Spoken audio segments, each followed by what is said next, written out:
Today's topic will be heat conduction equation, although in your notes you will find it as only heat equation.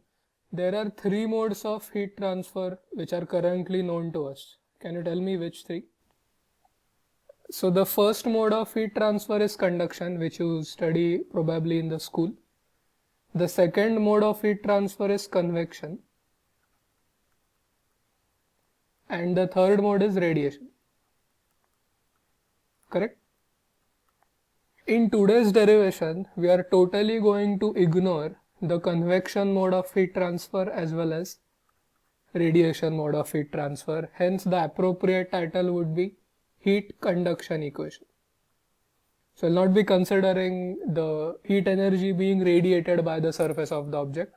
We'll just be assuming that the heat is being conducted. Okay. As it usually happens with a mathematical model, the same equation is capable of representing many phenomena.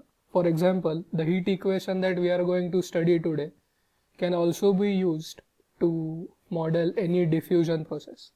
For example, mixing of two gases, mixing of two miscible liquids, and so on. But the primary focus will be on heat conduction equation. Before we actually begin the derivation of the heat conduction equation, let me take you through the approach which we have used to derive the wave equation. Well, I'm just going to tell you from the variable separable part. The differential equation was dA bar 2u by dA bar t squared equal to c squared dA bar 2u by dA by x squared. Now we assume that the solution of this differential equation is a product of two functions. The first function is a function of the spatial variable x, and the second function is that of variable t. Then we apply the conditions in an appropriate sequence to arrive at our solution in the series form, and at last we use the half range sine series to come up with the general solution. So the last step usually involves calculating the constants Bn, which are also known as the Fourier coefficients. So even in today's derivation, we will be following the same approach which we have followed for the wave equation. So let us start. The objective will be to obtain the temperature distribution inside the body. Okay. Let us now go to the assumptions. There are quite a few assumptions required. Because temperature is involved, we need to ensure that whatever material that we are going to model has constant density. The density is invariant with respect to space as well as time. The material's specific heat is also a constant. Some textbooks use the letter C for specific heat, but I'm following Erwin Kreyszig, so he is using sigma. The third assumption is that there is no heat source or heat sink inside the body. In short, heat cannot be produced inside the body, and also there is no sink of it. For example, if heat energy is used to change of phase, like the latent heat, so there some energy is lost. We are not going to have any such reactions taking place inside the body. Fourth is the homogeneity of the material or isotropy. Fifth assumption is that we are not going to allow the temperatures to become very much extreme. Well, now this may change from system to system, but in general, when we say non-extreme temperatures, it is always going to be in the context of the body. The sixth assumption is that the thermal conductivity of the material, which is denoted by the letter kappa, is constant. So there are three constants here: density, specific heat, as well as the thermal conductivity. And we are going to encounter the ratio K divided by rho into sigma, which is a positive number. So it will be denoted by C squared, and this is called the thermal diffusivity. If you remember, in the wave equation, we had called the tension in the string divided by the length density as the constant c squared. So we'll see the similar constant or similar positive constant appearing in the differential equation, but this time it will not be T by rho, it will be K upon rho into sigma, which is known as the thermal diffusivity of the material. So with these assumptions and one important observation, we can begin our derivation. So let's go to the next slide, which talks about experimental evidence, and that observation is the heat flows in a direction of decreasing temperature. All of you are aware of this. More importantly, the rate of heat flow is proportional to the temperature gradient, and the constant of proportionality is the thermal conductivity. As heat flows in the direction of decreasing temperature, you can see the negative sign on the right hand side. Okay, now I have already told you that the variable u will be used to denote the temperature, and v bar is the vector field which will be used to denote the velocity of heat flow. Now, can any one of you tell me what do you understand by the velocity of heat flow? Because in this case there is no flow of fluid or flow of particles or material movement. So can you tell me what does it mean when I say velocity of heat flow? See, instead of saying rate of change of temperature with respect to time, you may say how fast the heat is flowing or heat energy is flowing. So the ideal units of V bar would be watts per meter square. Have you studied Fourier's law in one dimensions, which says that Q equals minus Ka dt by dx? Yes, you have. If I let the area to go to the other side, I will get Q by A, which is now equal to minus K dt by dx. So this is the one-dimensional version of the Fourier's law or the heat equation. And when I shift the area to the other side, we get the quantity Q by A, and this is nothing but the velocity of heat flow, or in short, the rate at which heat energy is flowing out or flowing in the system. Is it clear? See, we are going to make use of this equation in the derivation, okay? So with these assumptions which we discussed and this experimental evidence or its mathematical description, we are now in the position to begin our derivation of the heat equation. Okay, I have already told you about the Fourier's law of heat conduction in one dimensions. So if we want to write down the three-dimensional equivalent of this, then it will be V bar equal to minus kappa del T, but here we are using the letter U to denote the temperature. Okay, so that is Fourier's law of heat conduction. If you let the temperature be constant in the y and z directions, heat will not flow along those directions, and hence this equation will reduce to the one-dimensional version, which is an ordinary differential equation in the variable separable form. Alright, so we are going to derive this by the divergence theorem. The working principle or the underlying principle will be the conservation of energy. We now consider a closed surface, which is the primary requirement for the applicability of the divergence theorem. Let us call the surface by S and let the volume enclosed by the surface be V. Now we have two things. We have closed surface and volume. So we now need a vector field so that we can apply the divergence theorem. And that vector field is V bar, which as discussed is giving us the velocity of heat flow, or in short, how fast the heat energy is flowing. We are now going to consider an elementary area ds and the unit outward normal vector n cap, which you can see here. This is unit normal vector. Let the velocity be V bar for the area ds, velocity of heat flow.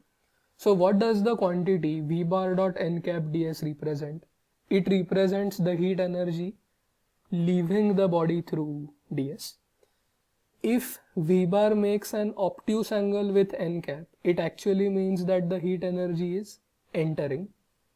Here the angle shown is acute, so we can say that V bar dot n cap ds will have a positive sign, which implies that the heat energy is leaving the body, because the vector which we have shown here is a unit outward normal vector. Had we shown unit inward, then the sign convention will be opposite. If we now take the Riemann sum over the entire surfaces, then we will get the total heat energy leaving the body. So you can see the surface integral here. We can now apply the divergence theorem. By the divergence theorem, the surface integral of the vector field V bar taken over the closed surfaces is equal to the triple or volume integral of divergence of the same vector field taken over the volume V, which is enclosed by the surfaces. So this green bracket here is the divergence of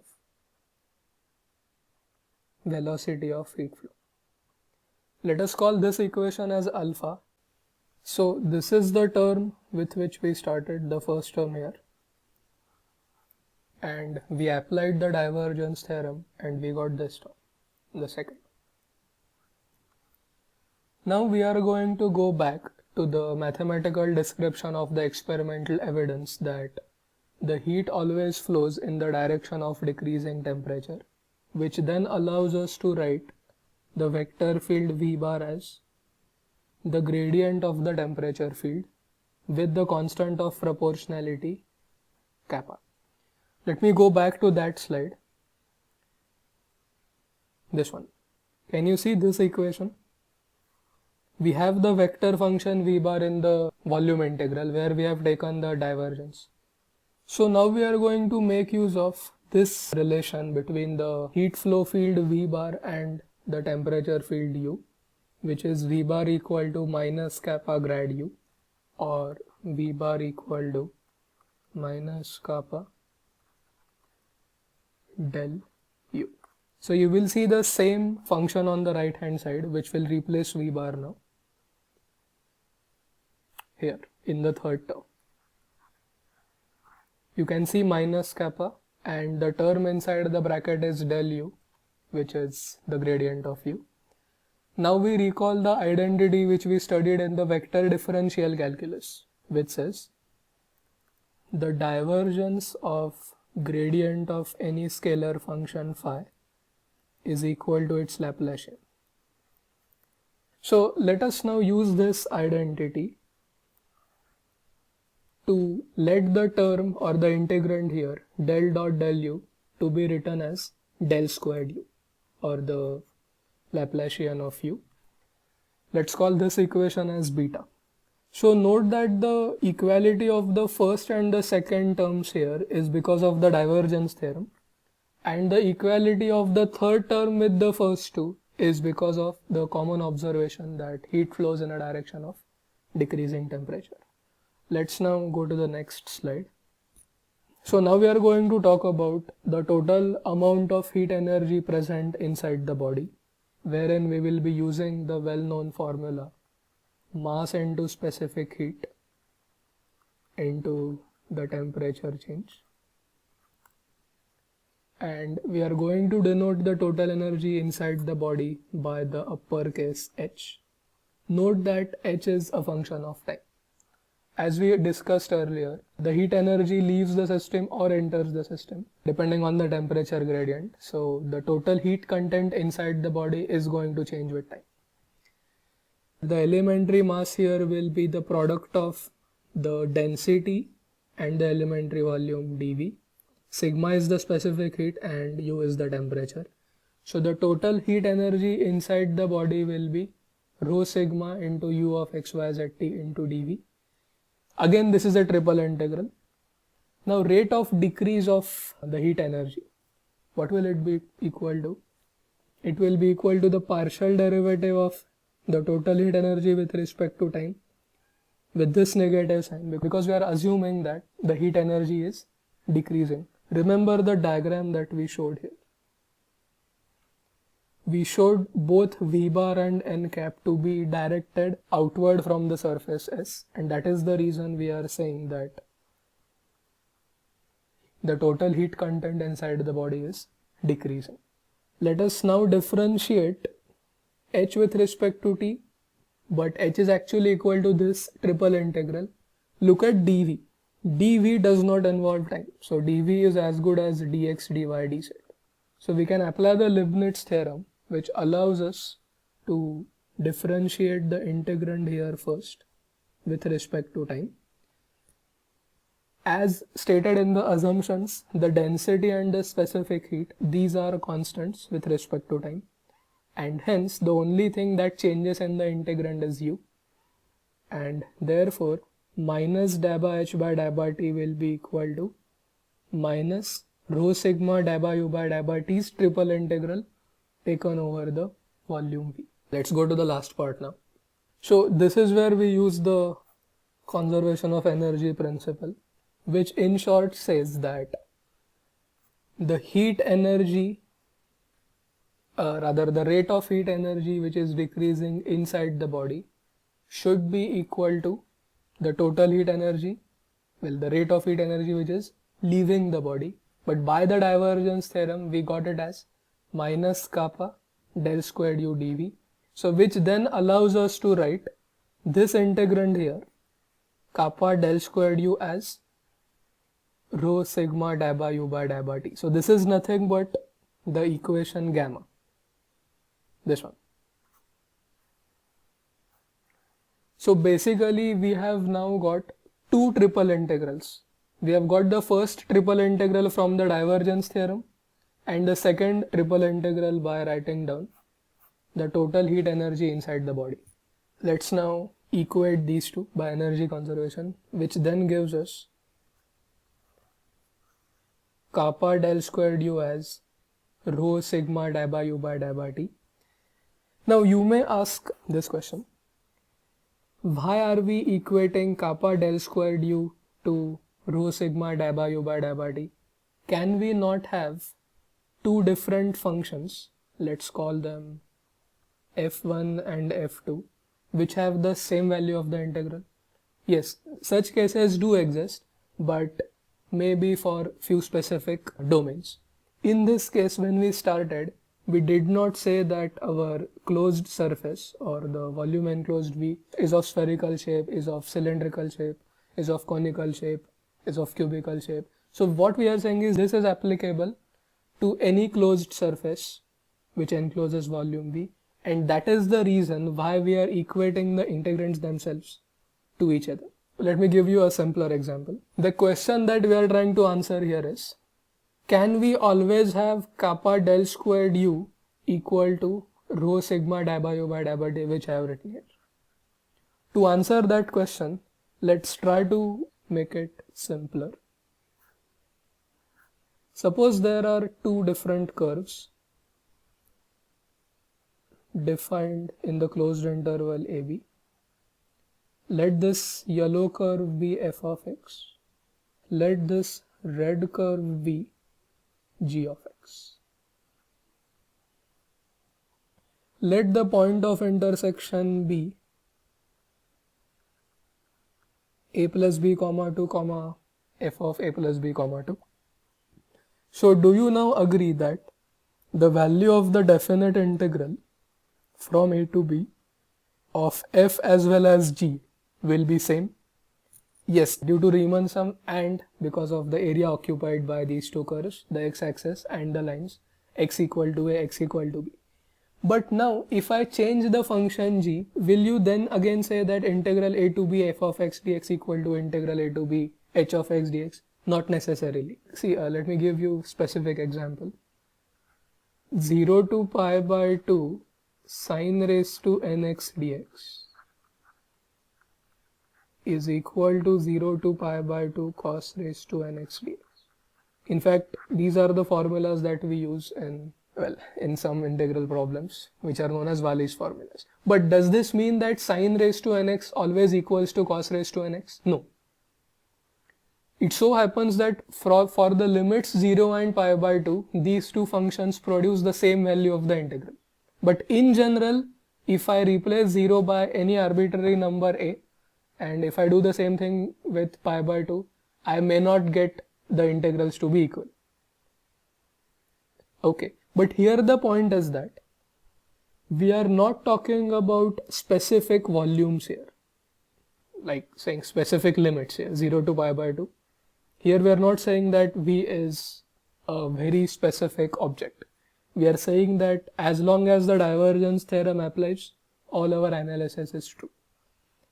So if limits are same and we are not putting any restriction, it implies that the integrand in the first integral should be equal to the integrand in the second integral.